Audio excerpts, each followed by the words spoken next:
What really drives us? Deep down, what are those core desires, and what does it actually take to feel truly fulfilled? It often feels way more complicated than maybe it is, but the answer might just be hiding in, well, a pyramid of needs. Welcome to the deep dive. Today we're getting into one of psychology's most famous ideas, Maslow's hierarchy of needs. And this isn't just theory for academics. It's actually a really powerful way to understand yourself, understand others better. It could genuinely change how you look at everything, from like daily habits to those big life goals. We're going to unpack this framework, see how our basic human needs sort of build the path towards a life with purpose and, well, real well-being. It's quite something, isn't it? How one idea can kind of shift an entire field. Because before Abraham Maslow, a lot of psychology, you think about Freud, Skinner, the big names, and it often focused on pathology. What goes wrong with people? Yeah. Disorders, dysfunctions. Right. It was all about fixing problems, fixing what seemed broken. But Maslow, this American psychologist, he saw things differently. I read his own childhood was quite unhappy, lonely even. Did that shape his thinking? Oh, almost certainly. That personal experience likely gave him this deep empathy, and it probably led him to ask, well, what helps people thrive? Not just survive, but thrive. And that curiosity pushed him to become one of the founders of humanistic psychology, shifting the focus from illness to health, from dysfunction to actually achieving fulfillment. He had this real belief in our potential. That sounds like a pretty radical idea for its time. Oh. He first put this theory out there in a paper at 43, A Theory of Human Motivation, right? And then later in his book, Motivation and Personality. The core idea is that our needs aren't just random. They're arranged in a kind of hierarchy. One need often has to be dealt with before another really grabs our attention. He said man is a perpetually wanting animal. Precisely. It's like building a house. You need that solid foundation before you put up the walls, right? And the walls need to be there before you can even think about the roof. The pyramid shows just that. The lower levels generally need to be substantially met before the higher needs really become the main drivers, the main motivators. Substantially met. Yeah. That sounds important. It's not like you have to have 100% of one level sorted before moving on. Exactly. That's a really common misunderstanding. It's not this rigid step-by-step all-or-nothing ladder. Maslow himself pointed out people are often, partially satisfied and partially unsatisfied across all levels at the same time. He even threw out some percentages, like maybe someone's 85% satisfied physiologically, 70% safety, 50% love, and so on. It's more of a gradual emergence. Okay, let's start at the bottom then, the foundation. Physiological needs. These are the absolute basics for survival, aren't they? We're talking food, water, shelter, clothes, sleep, just breathing, keeping our bodies stable, homeostasis, right? Yeah. And even sexual reproduction, for the species anyway. Yeah, the non-negotiables. And when these are seriously lacking, they just take over everything. Maslow used this really vivid example of an extremely and dangerously hungry man. For that person, nothing else matters. Food is all they think about, dream about, feel about. Their whole view of a perfect future utopia is just a place with enough food. And you don't need to be starving to see this. Think about how just being a bit sleep deprived or, not eating well can hijack your focus. It shows how these basic needs really operate, often under the surface. It really does. It makes you realize how crucial that foundation is for, well, everything else, mental health, physical health. If you've ever been really hungry or exhausted, you know that feeling. Nothing else matters. And for you listening, maybe a good moment to pause and think, are your basic habits actually supporting you? Or are they creating this kind of low-level drag on everything? Okay, so once those physiological needs are, let's say, relatively sorted, we move up to level 2, safety needs. This is all about feeling secure, stable, free from fear. Not just physical safety, but also things like financial security, a steady job, savings, and health security too. You see these needs really clearly in kids. Infants get distressed by loud noises, rough handling. They crave routine, predictability. When things are inconsistent, or if there's injustice, it makes a child feel anxious, unsafe. Not just about the event itself, but it shakes their sense of a reliable world. That need for order is deep. And for adults. In a, stable society, we might not think about these needs much day to day. They're kind of met. Until they're not. An emergency hits, natural disaster, job loss, a health scare, and boom, safety needs are front and center. We see it too in just wanting a stable job, saving money, having insurance. That's all safety needs. Maslow also noted something interesting, that sometimes people feeling profoundly insecure might look for a really strong protector, even a sort of authoritarian figure. It shows that powerful, sometimes unconscious, drive for external security when internal security feels shaky. Okay, moving up again. If physiological and safety needs are reasonably handled, the next layer emerges. Love and belonging needs. This is about connection, right? Affection, feeling like you're part of a group. Friendships, romance, family, community. Yes, that's social connection. And Maslow really emphasized this one. He said that frustration of these needs is, and I quote, the most commonly found core in cases of maladjustment and more severe psychopathology. Wow, that's strong. And modern science backs that up, doesn't it? Right. Loneliness, social isolation, they could be as bad for your physical health as smoking every day. Higher risk of heart disease, stroke. It's serious. Absolutely serious. It shows how fundamental connection is. And Maslow was careful to distinguish love from just sex. He said sexual behavior is complex, often driven by multiple needs, but true love, needing love and affection, is distinct.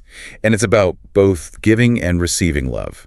That reciprocity is key for deep connection. Makes sense.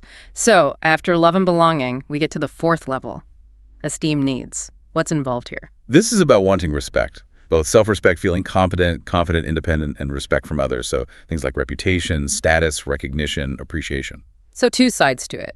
How you see yourself and how others see you. Exactly. And when these needs are met, you feel self-confident, capable, worthy, like you're making a useful contribution. But if they're thwarted, it leads to feelings of inferiority, weakness, helplessness. Think about work, for example. Getting recognition for your skills isn't just about ego. It's about feeling valued, respected. That deeply impacts your engagement, your overall sense of well-being there. Right. And then at the very top of that original 5-tier pyramid, we reach self-actualization needs. This sounds like the ultimate goal. It's about realizing your full potential. Becoming, as Maslow put it, everything that one is capable of becoming. It's that drive to be the best version of yourself. He famously said, what a man can be, he must be. But it looks different for everyone, right? It's not just about being like a famous artist or inventor. Not at all. That's a key point. It's incredibly varied. For one person, it might be being the best parent they can be. For another, it's athletic excellence. For someone else, yeah, it might be art or invention. It's not necessarily about creativity in the artistic sense, though it often takes that form if someone has those talents. It's about fulfilling your unique potential. But crucially, reaching this peak depends on the lower levels being reasonably stable. You said the clear emergence of these needs rests upon prior satisfaction of the physiological, safety, love, and esteem needs. Precisely. It's hard to focus on becoming your best self if you're constantly worried about basic survival, feeling unsafe, disconnected, or worthless. The foundation needs to be relatively solid. Now, we mentioned earlier it's not always a strict ladder. Maslow himself said the hierarchy is not nearly as rigid as we may have implied. What are some of those exceptions or flexibilities? Right. He acknowledged nuances. For example, some people might prioritize esteem over love. Maybe they seek power or achievement as a way to feel worthy of love. Or think about highly creative people. Sometimes that drive to create seems to push through despite a lack of basic security or comfort. Artists creating masterpieces while living in poverty, that sort of thing. Okay. Then there's the idea that someone who's been deprived for a very long time, say chronically unemployed, might lower their sights permanently. They might feel satisfied just having enough food, even if higher needs aren't met. Their aspirations adapt downwards. That's quite sobering. What about the other way around? You mentioned increased frustration tolerance through early gratification. What's that about? Yes. That's about resilience. Maslow suggested that people whose basic needs were consistently met, especially early on, tend to develop a stronger, healthier character. This inner security allows them to withstand difficulties later in life better. They might be the ones who can, say, give up a secure job for a principal, even risking hardship, because they have this fundamental sense of strength built early on. Interesting. And we should also remember, a lot of this motivation operates unconsciously, right? We might not even be aware of the need driving us. Very often, yes. Though self-reflection or therapy can bring them more into awareness. And while the basic needs themselves seem pretty universal across cultures, how they show up, how they're prioritized, that can definitely vary. Like individual achievement versus community well-being. Exactly. In more collectivist societies, belonging or contributing to the group might genuinely feel more important than individual self-actualization in the Western sense. Also, most behaviors aren't driven by just one need. Usually it's a mix. Eating might satisfy hunger, but also a need for comfort or social connection if you're eating with others. It's multi-motivated. And not all behavior is need-driven anyway. Some is just expressive, like smiling when you're happy, even if no one's watching. Okay, so the original pyramid had 5 levels, but you mentioned Maslow later expanded on it, added more levels above self-actualization. He did. He felt the original model wasn't quite complete. First, he added cognitive needs. This is our innate drive to know, to learn, to understand, to be curious, explore ideas. People can pursue knowledge just for its own sake, sometimes at great cost. The need to figure things out. Okay. What else? Then came aesthetic needs. This is about appreciating beauty, symmetry, balance, form, finding beauty in art, nature, music, that yearning for order and harmony. Right. And then the ultimate peak. That's transcendence needs. This is a big shift. It moves beyond focus on the self. It's about connecting to something larger than yourself, helping others, dedicating yourself to a cause, seeking spiritual experiences, feeling part of the universe. It involves peak experiences, moments of awe or deep connection. And striving for this, contributing beyond yourself, can actually boost resilience and lead to a deeper sense of peace and purpose. So with these additions, we can kind of group the needs. Yeah. The bottom three, physiological, safety, love, belonging, are often called deficiency needs, right? They spring from a lack of something. Correct. They arise from deprivation. And the higher levels, esteem, self-actualization, cognitive, aesthetic, transcendence, are seen as growth needs. They come from a desire to grow, to develop, to fulfill potential, not just fill a gap. And understanding that difference seems key for managing our own energy and avoiding burnout. Trying to chase those growth needs when your deficiency needs are screaming for attention, that sounds exhausting. It really is. You need that solid base. It's like trying to build the second floor when the foundation is crumbling. Meeting those deficiency needs first creates the stability for real growth. So how can we apply this understanding, practically speaking, in our own lives? Well, for personal well-being, it starts with honest self-reflection. Are you actually meeting your basic needs? Enough sleep, good food, feeling safe? Then look at connection. Are you nurturing relationships? Maybe joining a group, volunteering. Simple things like mindfulness can help with inner stability. Even getting a pet can meet belonging. Studies show it. And we see businesses using this too, don't we? Good ones do. They think beyond the paycheck. Providing a comfortable, safe workplace, physiological safety, fostering teamwork, belonging, giving recognition, esteem, offering opportunities for growth and challenge, self-actualization. It boosts morale, engagement, everything. Makes sense in education too. Teachers need to make sure kids feel safe and fed before they can really learn effectively. Absolutely. Create that safe, supportive classroom, safety, belonging, build kids' confidence with positive feedback, esteem, encourage their curiosity and creativity, cognitive self-actualization, it's holistic development. Even marketers tap into this, knowing what needs drive us. Right. Selling a car by highlighting safety features for a family, or maybe selling luxury goods by appealing to esteem or even self-expression. Definitely. It's a powerful framework. But like any influential theory, it's also faced criticism. It's important we touch on that too. Right. What are the main critiques? Well, probably the biggest one is the lack of solid proof for that strict step-by-step hierarchy. Research hasn't consistently shown you must fully satisfy level 1 before level 2 kicks in. Life's often messier. We see people pursuing higher goals even amidst hardship, as you mentioned. Maslow himself admitted it was more flexible than the simple pyramid suggests. Okay, what else? There's the point about cultural bias. Is that strong focus on individual self-actualization really universal? Or does it reflect more Western individualistic values? In many cultures, community harmony or fulfilling social roles might be prioritized much higher than individual potential in the way Maslow described it. That seems fair. It might not translate perfectly everywhere. And some argue it oversimplifies motivation. Human behavior incredibly complex, driven by loads of factors interacting.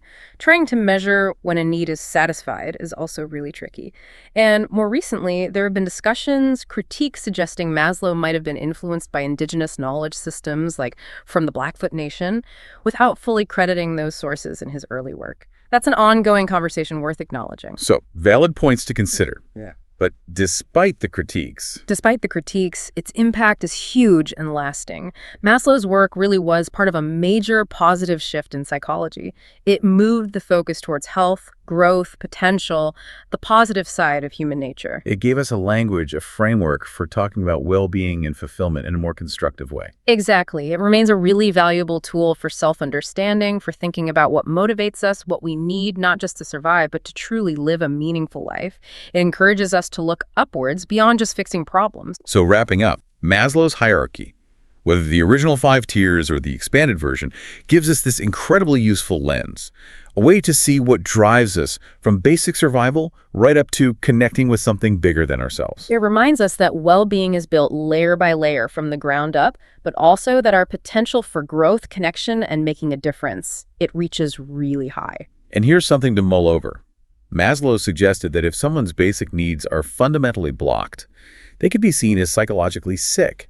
And if that blockage often comes from forces outside the individual, like poverty, discrimination, lack of opportunity, well, what does that say about the responsibility of our society, our communities, to help create conditions where everyone has a fair shot at meeting those needs, at flourishing, maybe even reaching towards that self-transcendence? It's a powerful question. We encourage you to think about where you feel you are on this hierarchy right now. What needs feel most pressing for you? And how might understanding this framework maybe shift how you approach your own life and how you connect with the world around you?